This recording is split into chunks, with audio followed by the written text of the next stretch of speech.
আসসালামু আলাইকুম। সামনেই পুজো, আর পুজো মানেই আমরা জানি যে বাটার মেলা হবে। সেই মেলাতে যাওয়ার জন্য অনেক মুসলমান ভাই ও বোনেরা হয়তো রেডি হচ্ছেন যে মেলাটা কবে হবে আর আমরা সেখানে গিয়ে হো হো করবো। আর তানারা এমনিই যাবেন না, তানারা যাবেন ইসলামিক গেট আপে। কেউ বোরকা পরে যাবেন, কেউ পাঞ্জাবি টুপি পরে যাবেন।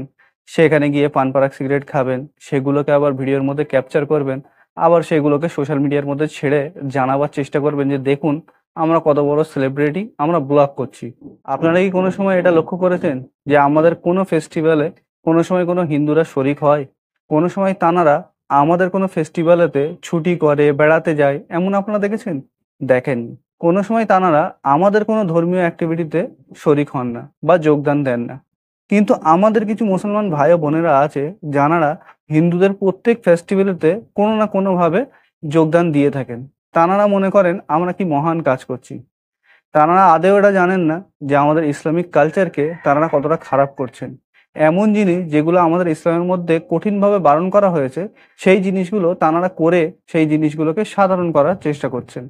আমি সেই সমস্ত মুসলমান ভাই ও বোনেদেরকে বলবো, আগে যদিও আপনারা এমন জায়গায় গিয়েছেন, ভো করেছেন, সমস্ত কাজগুলো করেছেন, এবছর থেকে আপনারা ডিসিশন নিন যে আমরা এই ধরনের কোনো রকম কাজেতে যোগদান দেব না যেখানে আমাদের শরীয়ত কঠিনভাবে মানা করেছে।